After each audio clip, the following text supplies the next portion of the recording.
ညီမလေးရေအကောင်အဆိုးရှင်တွဲကြုံတွေ့နေရတဲ့လောကရန်ထဲမှာ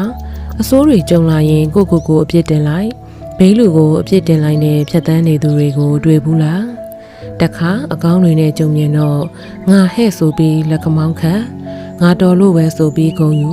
ကုညီသူတွေကိုမိထားခဲ့သူတွေနဲ့ရောစုံဘူးလား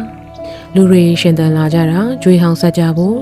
ကောင်းမှုတွေပြုပြီးအလင်းရှိရာကိုဥတီကြဖို့ပဲညီမလေးရေကိုအတွက်မွေးဖွားလာရတဲ့သူဘယ်သူမှမရှိပါဘူးကိုဘဝကိုကြောင်းဖို့သာမွေးဖွားလာကြတာမို့ကိုအပေါ်ကောင်းဖို့ဘယ်သူတာဝန်မှမဟုတ်ဘူးကိုကူညီဖို့ဘယ်သူမှရှင်သန်မလာဘူးကိုချစ်နေဖို့ဘယ်သူအလုံးမှမဟုတ်ဘူးဒါပေမဲ့ရှင်သန်ခဲ့သမျှကာလတစ်လျှောက်မှာကိုချစ်ခဲ့သူတွေအများကြီး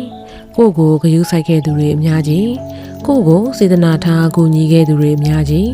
ကိုကောင်းစွာရှင်သန်လာဖို့စိတ်ပူခဲ့စောင့်ကြည့်ခဲ့သူတွေအများကြီးပဲမဟုတ်လားညီမလေးရေကိုအပူနဲ့ကိုဖြတ်တန်းနေကြတဲ့ဘဝတွေ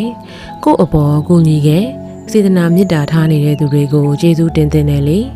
ပြီးတော့သူတို့ရှင်သန်တာကိုအတွက်မဟုတ်ပါပဲမကူညီလဲရနေတာကိုအနစ်နာခံကူညီပေးခဲ့တာတွေကိုကျေးဇူးစကားပြောရမယ်မဟုတ်လားညီမလေးရေကိုဒုက္ခပေးနေတဲ့သူတွေအပြစ်တင်ခဲ့ကြသူတွေကိုလည်းမုန်းမနေနဲ့ညီမလေးကိုအတွက်မွေးဖွားလာတဲ့သူဆိုတာမရှိလို့သူတို့ကိုအပေါ်မကောင်းတာထူပြီးဝမ်းနဲ့မနေပါနဲ့သူတို့တာဝန်မှမဟုတ်တာလေညီမလေးရေအကြောင်းအကျိုးပဲရှိတဲ့လဲပတ်မှုမှာအကောင်အဆိုးကြောင့်မပင်ပန်းနဲ့အဆိုးကြုံလာတိုင်းအပြစ်တင်တာတွေနဲ့အချိန်ကုန်မဲ့အစားသင်ခန်းစာယူအမားပြင်ဆင်တတ်တည်မွေးပြီးအမှန်ဖြစ်အောင်ကြိုးစားပါအကောင်းတွေကြုံလာတဲ့အခါကိုကျေနပ်ကူညီခဲ့သူတွေကိုကျေးဇူးတင်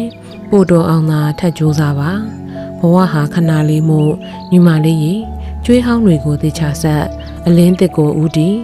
တို့တွေဒီထက်မြင့်တဲ့ပန်းနိုင်စီလှမ်းရအောင်မှမို့ကဲခက်သွက်ကြိုးစားကြစို့ကွယ်